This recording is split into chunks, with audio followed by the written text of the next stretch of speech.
Thank you all for sending questions for this edition of the Q&A. If you guys have questions for me, description box down below with all the details on how you can send in questions. Snowdrop asks, are Rebecca and I the only girls on your Q&As, or is there more? Because I feel like your Q&As are a sausage fest. I'm pretty sure most of the people who do send in questions are males. There could be some other females who send in questions, Snowdrop, they just haven't told me. And if you are a female who sends in questions, or a female who watches my videos in general, comment that down below. I want to know how many females watch the Chase Oliver channel. I know YouTube gave me like a percentage. I think like my percentage of females who watch me are like 19%. So I guess that's pretty decent for a pro wrestling channel. Firefly asks, considering what guys like Mick Foley and the entire CZW roster I've gone through, oh no, CZW. Am I the only one who sees Punk as a bit of a whiny bitch? Yes. I'm saying yes that you said that, not that I agree with you on that. I mean, yeah, I won't deny that going up against Ryback could hurt, but considering what most wrestlers go through, even within the WWE, CM Punk claims to seem pitiful to me. I just think CM Punk does not have a high pain tolerance. That's just me. Like, he does come off whiny a lot of times. Like, don't get me wrong. When it came to CM Punk's promos, the dialogue would be really good. Like, oh, this is some really good dialogue. But every time he would cut them, it sounded like, you gotta respect me and all this other stuff. It sounded like he was crying most of the time. I was like, shut up. I mean, that's not good heel heat. That's like terrible heel heat, if anything. But yeah, he comes off as whiny, and I just think he has a low pain tolerance. I mean, he's talked in the past he hates doing ladder matches because they hurt. He hates doing hardcore matches because they hurt. He wants to be in matches that don't hurt him. So I just think when it comes to being inside of the ring, his pain tolerance is a little bit low. And that could just be over the years of all the abuse on his body. Paul Marco Lewis asks, Q&A, should WWE bring back the Ron Simmons damn segments, but instead replace them with the cross-armed Tito Ortiz? No one cares. That'd be perfect too. Like, you have people doing backstage interviews and there's Tito in the background and no one's paying attention to his dumb ass. No, that would be fucking comedy gold. I would fucking love that. Jack DeLeo asks, what if Tito Ortiz showed up on your doorstep with his arms crossed? Someone already beat you to the punch on that question, man. Go back like 4 Q&As. Still funny nonetheless. Stephen Bradley asks, what if Peyton Manning played in the 2011 season for the Colts? Oh, they would be good, make the playoffs. I don't know if they would win the Super Bowl, but they would make the playoffs for sure. The Ravens were still that hot team, though, so that's just my opinion. I don't think the Colts would have made the Super Bowl even if Peyton Manning was playing for them. Diamond and Spoon asks, who would win in a what-off? Stone Cold Steve Austin or Little John? That's a good question. I'll say Little John just because he's had what longer. I mean, every Little John song, he's like, what? Okay. Like, you know it's a Little John song because you're hearing that what. I mean, turn down for what? I mean, come on, man. Little John would win in the what-off. I love Stone Cold. But come on, Little John, you know it's a Little John song when you hear, what? That's when you know it's a good Little John song. You know it's a bad Little John song if he does not say, what? So, yeah. The Chase Allen asks, Q&A, what in your opinion is the funniest moment in wrestling ever? Here's the thing when it comes to funny moments in wrestling for me as a fan. The funny moments are like terrible moments. That's for me. You know, I can't think of a skit at this moment of time where I was like, oh, that was really funny. You got to watch that skit again. But it's just like stupid stuff. Like Glacier debuting. Or Jeff Hardy being high at Victory Road. That shit's funny to me just because it's so fucking terrible that it's just like you can laugh at that, how bad it is. Like, that's funny to me. It's different for every wrestling fan. Every wrestling fan could probably have different sense of humor. For me, I'm just like, for me personally, it's like most of the time wrestling, when they try to be too serious, that's when they're really funny. Like, I felt some of the shit Batista, Triple H, and fucking Orton earlier this year. That shit was hilarious, especially when Triple H was like, I'm going to put myself in the fucking WWE title match. I was like, yes, you do that, Triple H. Like, for me, it's more, that's what's funny to me, not really like segments. I can't really think of a segment, Chase, off the top of my head what was really funny. Maybe further down the line, I'll tell you which segment I thought was really funny. I, mm, I don't know. DX during the during the nation mocking was pretty funny. So maybe that. I find the Montreal Screwjob to be really funny. So, I find a lot of stuff in wrestling to be really, really funny. So it all depends on your safe sense of humor. Bill Bradford has thoughts on the new NASCAR chase format. Oh, I like it. It's a step in the right direction because it's actually telling the drivers, hey, you actually have to win a fucking race. It makes regular season races actually more entertaining to watch because it's like, oh, this guy won the race, so that means he's in the chase. I mean, before it was just kind of like, someone could barely win a race, and just because of the points that he had, it was just like, oh, he could like win probably no races that year and end up becoming the champion just because he placed like second or something like that. Like for me, it provides more excitement to the sport. Like this finals was really exciting between Harvick and Newman. I was like, fucking, oh my god, that shit is crazy. And I won money off Kevin Harvick. Kevin Harvick's one of my favorite drivers too, so it was pretty cool. And I got to meet him before he won the championship. Like if you go on my Instagram, Chase_C_Oliver, you'll see a goopy picture of me like going like this. Like one of my pictures is like me taking a picture with Kevin Harvick when I went to Vegas this past spring. So I like it. I think it provides more entertainment in the regular season. Because like most of the time, most of the entertainment for NASCAR in the regular season is like Tony Stewart getting pissed off at someone or two guys fighting. So it's true. I love NASCAR, but it can get boring sometimes. Redwood316 asks, do you think Kevin Dunn is one of the reasons why WWE is so stale? Yes. One of the huge reasons. I mean, when you think about it, look at footage from like 1995 and then look at footage today. It feels the same. It really feels the fucking same. The cameras are the same. They pan the same. There's nothing different about the way WWE shoots. There's nothing different of where the cameras are placed. It doesn't feel like WWE is evolving to look different and unique every time. I mean, in TV shows, like, you've seen it, like, throughout time. But when you watch a comedy show, like, let's say a family show in the 1990s, it's not going to be feeling the same as a comedy show today. It's not going to be shoot the same way. It's not going to have the same type of camera angles. But when you look at the WWE from like 95 to freaking like 2014, it's still the same fucking camera angles. It's still the same hard camera the superstars look at. It's still the same side cameras. Like, there's nothing different about the way WWE shoots their product. That's the truth. And the productions, they may look nicer. Yeah, the stage looks nicer. The pyros are nicer and stuff like that. But really, to be honest, I don't give a shit about all of that. I really don't. I want to make WWE feel different. I want to make, where I'm watching wrestling, it's like it feels new and fresh.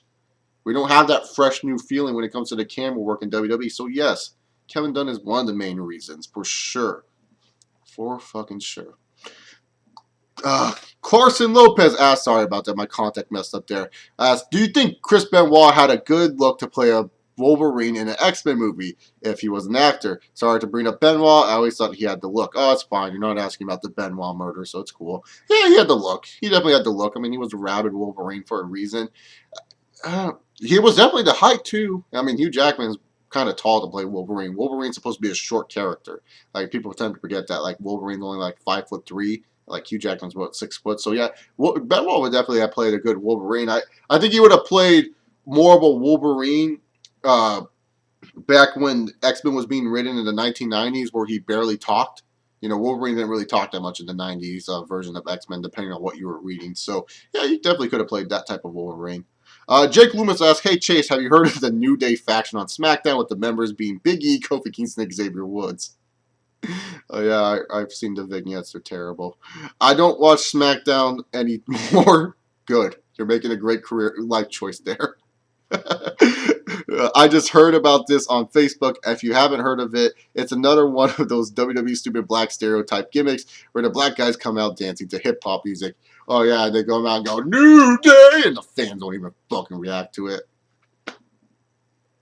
It's funny. I see fans who used to rip on the New Day when they first saw the promo segments for Xavier Woods. And now all of a sudden, just because Kofi and Big E got added to it, they're all happy about it and they're all supporting it. I'm going to be one of those guys that will not support the New Day faction or belief.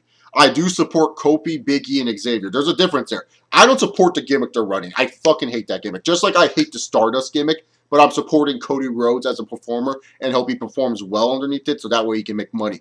Just like I'm going to support Big E, Xavier Woods, and Kofi in that belief, but I'll still hate the fucking gimmick. I don't agree with it. I think it's dumb. I don't think it will amount to anything for these guys in their career. I just feel it's another boring, stereotypical gimmick that will be over for with the fans for like, what, 4 or 5 months, and then afterwards, people will get bored of them and want a new shiny toy. That's just me when it comes down to it. I don't understand. Especially with Kofi, man. Like, I love Kofi Kingston. He's probably one of my dark horse dudes in the PG era. Like, if you ask me who's a dark horse guy for you in the PG era, definitely Kofi Kingston. And it's like, this guy could have been a WWE champion. Yeah, he could have been. Like, not saying he should have been, but he could have been. It's like now he's stuck to wearing blue fucking cartoon tights, screaming New Day with Big E. Like, why? I just don't like it. It's terrible. I wish Kofi, Xavier, and Big E the best of luck in the world trying to get this shit over, but I'm not going to support the gimmick overall. Just like with Cody Rhodes, I don't support Stardust. I don't like the Stardust gimmick. It's just my personal preference, but I hope Cody does a good job with it. And he is doing a good job, not being too biased towards the gimmick. He's doing a good job with the promos, so that's all I can say about it. Jay Walker asked, what if Jesus came down from the heavens and made his debut in the WWE? Well, Jesus made his debut like in 1988. Jay, Jesus is Shawn Michaels. Okay, Triple H is God, so that makes Jesus Shawn Michaels, HP Shizzle. I mean, he did that at WrestleMania 25. You're asking Shawn Michaels to come out of retirement? That's very selfish of you, Jay. Apologize in the comment section down below for asking Shawn Michaels to come down from the heavens once again to grace us with his presence. That was really mean of you, Jay, to say that. How dare you insult Shawn Michaels? I'm just kidding, Jay. I hope you understand the sarcasm in that. The Real Heel asking, Real Heel, you changed your picture. Is Darth Maul in episode 7? Was that him? I know he came back in like the Clone Wars, but yeah, I know, I'm talking Star Wars. I just noticed he had Darth Maul in his picture. I'm used to like the other picture that he had. Do you think TNA will change their product creatively now they're on Destination America? Or do you think TNA will remain the same company they have been since 2010? Because for me, now that TNA is on Destination America, they no longer have to worry about doing anything they did on Spike.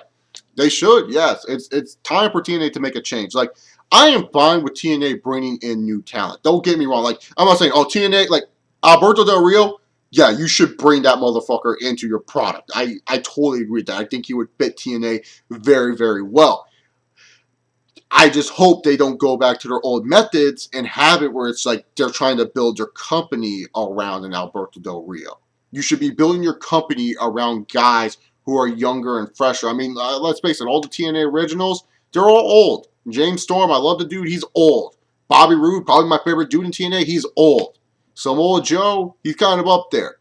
Time for you to start believing in the Manics, the freaking Sonatas, and, you know, those guys. It's time for them to start building them up and make these guys into legit stars for your company. Don't bring in all these guys that used to wrestle in WWE or wrestle in other promotions and make these guys into your main dudes. Like, you know what? The guys that they brought in, Davey Richards and Eddie Edwards, those are guys you should be building around.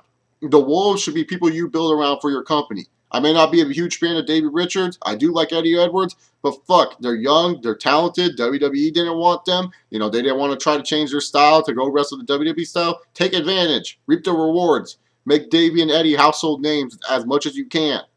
So, like, for me, it's time for them to make a new change. Like, I'm fine with them, like I said, bringing in talents like an Alberto Del Rio or, you know, whoever may else leave the WWE in the near future to come wrestle for TNA. I'm fine with them. Just don't make those guys your main priority like you did back in the day. Don't have it where it's like Bound for Glory next year. It's Alberto Del Rio versus Kurt Angle for the TNA World title. Have it where it's something fresh, unique, new guys on top, you know, give us something that WWE isn't doing, and that's fresh new faces. So, yeah, they need to change their creative booking. Like I said, I'm cool with them bringing in dudes, but they need to make sure that they are focusing around the future and not be stuck in the past.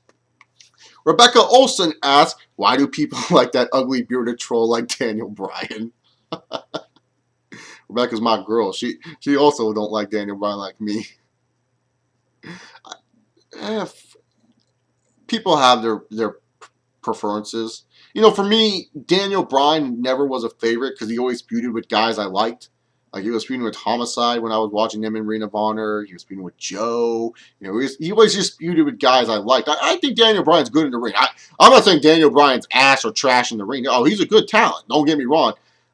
I think the fascination with him is that people can relate to him a lot more. He feels like a more common man. Like, a lot of people can kind of relate to being Daniel Bryan, saying like, oh man, I'm like that. I'm like Daniel Bryan. I always get put down. You know, I work my ass off every single time. I have a passion for what I do, but no one really seems to pay attention to what I'm doing. They always kind of like look at, like, shove me to the side type of deal. So I feel like a lot more people can just relate to Daniel Bryan, even though they don't have a beard or anything like that. They're just like, oh, you know, I can relate to this dude because he has to work his ass off every single time to perform for us, the fans, and I have to work my ass off at my job. You know, he just feels like more of a common man. So that's why I feel like most people do like Daniel Bryan.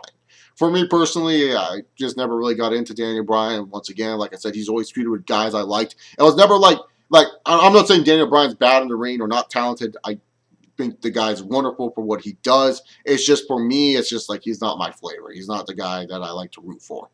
I like CM Punk. Like, you're asking me what's my favorite internet darling, it'd probably be CM Punk or Cesaro.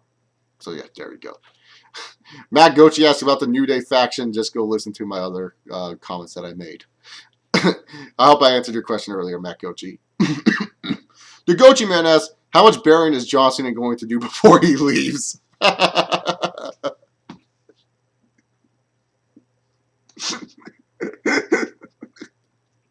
Let's see. Cena have a lot of talent to bury. There's a lot of young talent for Cena to pick off in NXT. I would say 6 more. I know that's even established guys. He can bury established guys too. I mean, he just buried Randy Orton in Hell in Cell. So yeah, I'll say 6 more people he will bury. Josh Chambers asks, what is the biggest problem with WWE right now? Biggest problem is that they're stuck on the same old shit. That's the problem with them. It just feels like they don't want to change. So it's never different. Like, Josh, I don't know if you have the WWE network, but if you do, go watch the network and go in 2007, okay? Watch pay-per-view there, and then go to 2014 and watch a pay-per-view there. And please tell me the differences besides just the one superstar, that new superstars out here. I mean, it's still the same main event, still the same dude going for the title, still feels like the same matches that we are seeing. That's the problem. They just don't feel like changing their ways. That's why the ratings have been so mediocre. Anytime WWE gets an agent of change or something that could really help their ratings up, they either screw the pooch with it or they oversaturate it. It's just the truth. So, yeah. That's their biggest problem. They're afraid to change. Slapnuts 2000 asks, what did you think of Schleg Daddy's reason why a Randy Orton sucks video from a few years ago? Did you think he had some valid reasons? Why or why not? Oh, yeah, Schleg Daddy has some valid reasons. Like, don't get me wrong. I will bash my boy Orton. Like, Randy's lazy sometimes in the ring. He can be a little bit stiff, and he does have a temper that he needs to control. Like, I'm not one of those biased Randy Orton fans. Like, that's one thing that you guys will get about me. If you watch my channel long enough, you will know I'm not completely biased towards my favorite wrestlers. I am not whatsoever. I will defend them, like most fans should. Like, I'll defend Ryback for what he's done, but yeah, Ryback's a little bit clumsy in the ring. He's not the best worker, and he still has a lot to work on. You know, Cockfist Roman Reigns has a lot to work on when it comes to being the next big superstar. But, you know, he did have some valid points of Randy Orton being lazy and being stiff and having a temper. The only thing that wasn't valid was that, you know, he stole the belt from Christian when that was the company who wrote that shit. Greg Toomer asks, why do you not like Garbage Man, a.k.a. Eric Rowan? He didn't put that. I put that. I see nothing in this guy. I see no potential. I don't see any room of improvement. I just find this guy completely horrid and boring. That's what I see in Eric Rowan. He never stood out to me when he was facing the Usos. Harper stood out to me. And even down in NXT, it was always Harper that stood out to me. I looked at Eric Rowan and I said, he's a good compliment with Luke Harper, but I don't see this guy being any more than just a compliment. I don't see this guy being a future mid-card talent for you. And the fact that he's getting a push that he is fucking getting, and besides other guys on the roster, is fucking ridiculous.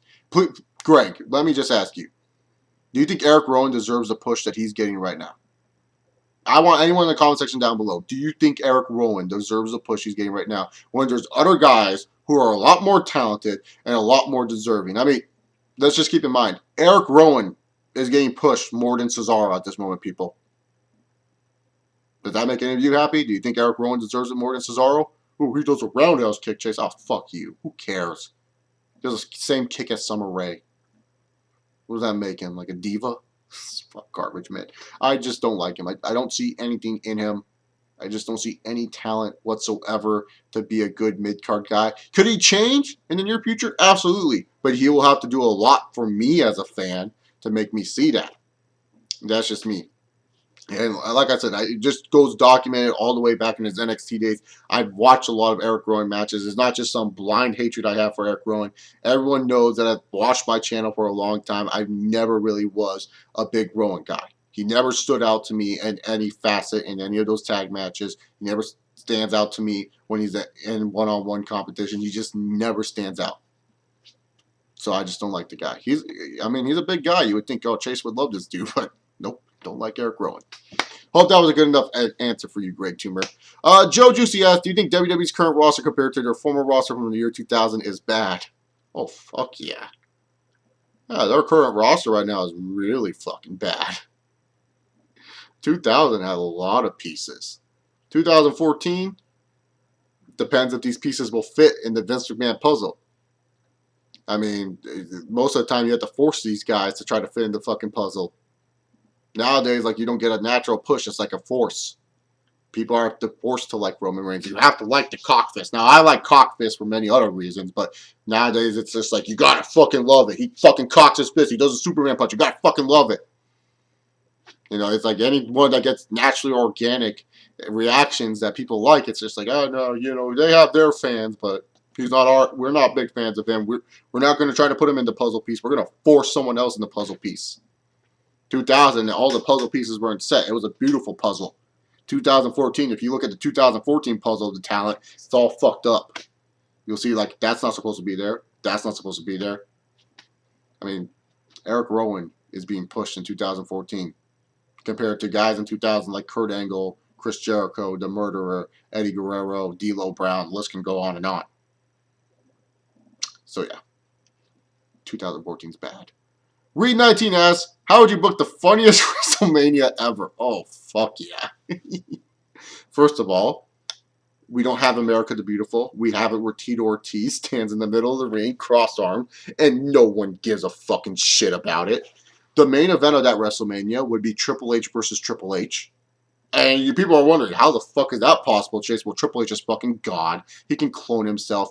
And we will see Triple H versus Triple H in the most over-dramatic match. Like, you'll see fucking all these sledgehammer shots. He kick out a 5 fucking pedigree. And the best part is this match, you don't know who's going to win. You don't know the definitive ending. Just because we're worried that Triple H will not put Triple H over. So, yeah, definitely it would be Triple H versus Triple H would be the main event.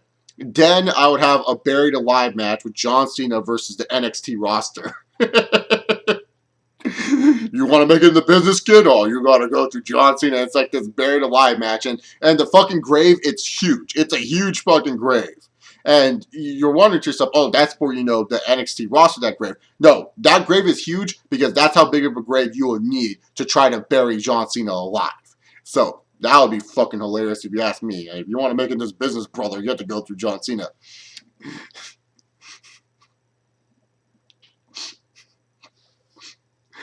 I don't want to say this next match because it's terrible, so I'm not going to say it. Let's see, what other fucking fucked up shit I can have on this card? I would have Jeff Hardy high. Jeff Hardy doped up like he was at Victory Road 2011 versus Matt Hardy doped up after he got his DWI. Could you imagine that? Terrible.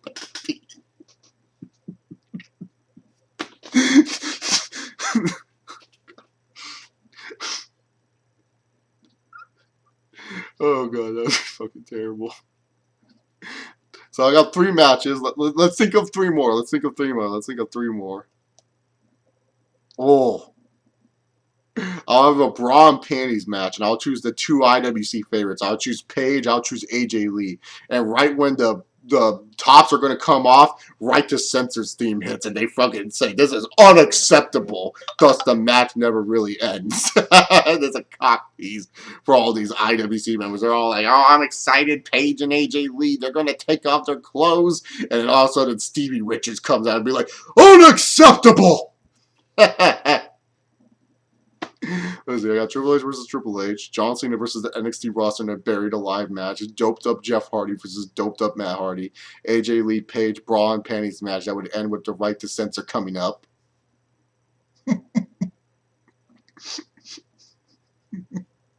Oh,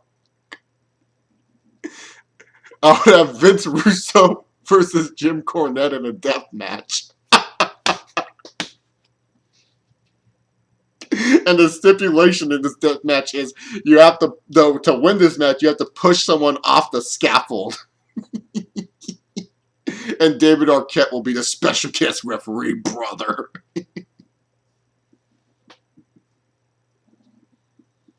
I think that's fucking hilarious. I don't know about you guys, especially if you know the history behind Jim Cornette and scaffolds. And then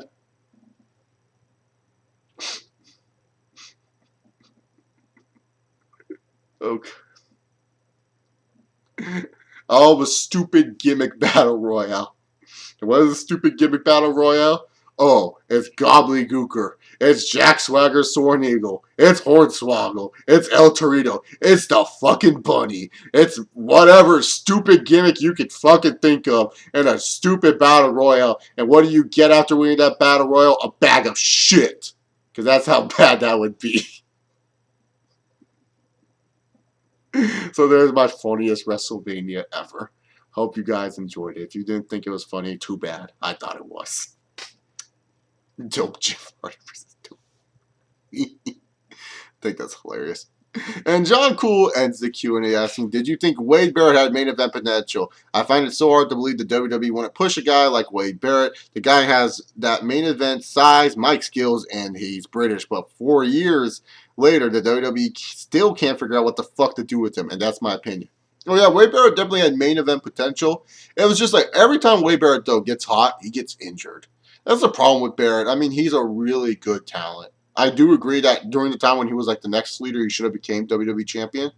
But it's just like every time the guy, it seems like he's on a hot streak.